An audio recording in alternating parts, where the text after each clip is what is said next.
రాష్ట్రం అంతటా ఉమ్మడి జిల్లాల్లోనే కాకుండా కొత్తగా ఏర్పడిన జిల్లాల్లో కొన్ని ఎకరాల కొద్దీ వైఎస్ఆర్సీపీ కార్యాలయం కేటాయించి ప్రభుత్వ ఖజానాలో కొన్ని వందల కోట్లు దొంగదారి మళ్లించి ఈ రోజు వాళ్ళ కార్యాలయాలు ప్యాలెస్ కట్టినట్టు కట్టడం జరిగింది. విడ్డూరం ఏంటంటే కొత్తగా ఏర్పడిన జిల్లాల్లో కలెక్టర్ కార్యాలయానికి కనీసం పునాదులు కూడా వేయలేనటువంటి జగన్మోహన్ రెడ్డి వాళ్ళ కార్యాలయాలు మాత్రం ప్యాలెస్లు వందల కోట్లు పెట్టి కట్టడం ఆగ మేఘాల మీద కంప్లీట్ చేయడం జరిగింది.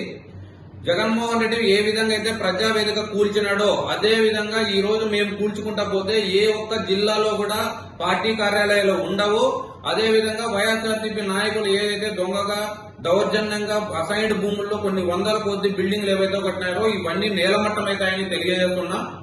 కొత్తగా ఏర్పడినటువంటి ప్రభుత్వానికి ఒకటే విజ్ఞప్తి చేస్తున్నా, ఈ ప్యాలెస్లకి ఏ విధంగా దొంగదారులు డబ్బు మళ్లించినారో వీటన్నిటికీ ఒక కమిటీ వేసి దీన్ని తేల్చి ఎవరైతే తప్పు చేసినారో వాళ్ళందరినీ జైల్లోకి వేసి ఈ ప్రభుత్వ పార్టీ కార్యాలయాన్ని కూల్చుకోకుండా కంప్లీట్ గా ప్రభుత్వం స్వాధీనం చేసుకుని ఫ్యూచర్ లో రేపొద్దున వైఎస్ఆర్సీపీ అధికారంలోకి వచ్చినా కూడా వాటి మీద ఎలాంటి హక్కులు ఉండకోకుండా చేసి కంప్లీట్ గా ప్రభుత్వం ఉపయోగించుకోవాల్సిందిగా తెలియజేస్తున్నాము.